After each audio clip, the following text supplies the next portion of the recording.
அற்புதத்தின் போர்ட்டல நீங்க நுழையினா நுழையலாம், நீங்க ஆசீர்வாதத்தின் போர்ட்டல் நுழையினா நுழையலாம். அப்ப இது எதுக்கு கொடுத்துருக்கு? ஆசீர்வாதத்தை அடிப்படையாக கொண்டுதான், தேவன் இது அடிப்படை கொண்டுதான் அற்புதம். நம்ம நினைக்கிறதுலாம் கிடையாது, நான் நினைக்கிற மாதிரிலாம் கிடையாது. தேவனுடைய நீதி அடிப்படையாக கொண்டதுதான் ஆசீர்வாதம். அந்த ஆசீர்வாதத்துல நிலை நிற்கிறதுக்கு தான் அற்புதம். நமக்கு நீ நினைக்கிறதெல்லாம் அற்புதம் அற்புதம் அப்படி கிடையாது, அது வந்து பொய்யின் அற்புதமா மாறிடும். அது பேர் என்னது? பொய்யின் அற்புதம்.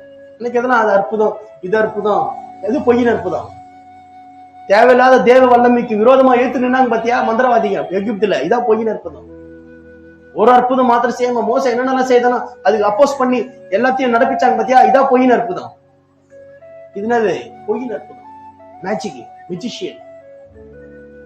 இது தேவனுடைய சித்தத்தை எதிர்க்கிறது. அப்படி கிடையாது. எதையாவது நான் நினைச்சு நான் இதை பண்ணிடுவேன், இதை செஞ்சிருவேன்.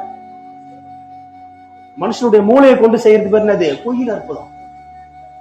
பொய்யின் அற்புதம் ஆசீர்வாதத்தை அடிப்படையாக கொண்டதுதான், அதாவது நீதியை அடிப்படையாக கொண்டதுதான் அற்புதம்.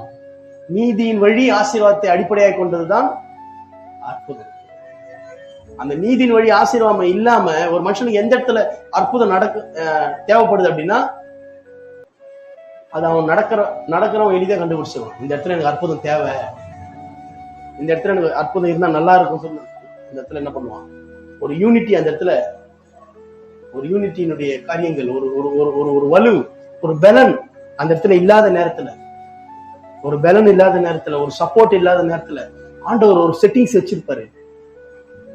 அந்த செட்டிங்ஸ் அந்த இடத்துல ஆண்டவரோட சத்தத்துக்கு கீழ்ப்படியாத பொழுது, எந்த இடத்துல ஒரு நம்பிக்கை துரோகம் வருது, அந்த நம்பிக்கை துரோகம் வரும் பொழுது, எங்க கீழ்ப்படியாம வருது அந்த கீழ்ப்படியாம வரும் பொழுது, தேவனை நம்பி இருக்கிற ஒரு மனுஷனுக்கு விரோதமாய் வரக்கூடிய கீழ்ப்படியாமை, துரோகம், இழப்பு, இப்படிப்பட்ட காரியங்கள்லாம் அவனுக்கு விரோதமா இந்த ஆதாம் உலகத்தின் வழியாகவும் ஆதாம் உலகத்தின் காரியத்தை ஏற்றுக்கொண்டு ஒருத்தவங்க செய்யும் பொழுது, அதை பார்த்து ஒருத்தவங்க செய்யும் பொழுது அந்த இடத்துல என்ன பண்ணுவாங்கன்னா கடவுள் அற்புதம் செய்து அவனை உயர்த்துறாரு. ஏன்னா கடவுள் நினைச்சது தடைபடாது. அல்லேலூயா சொல்லுங்க, அல்லேலூயா.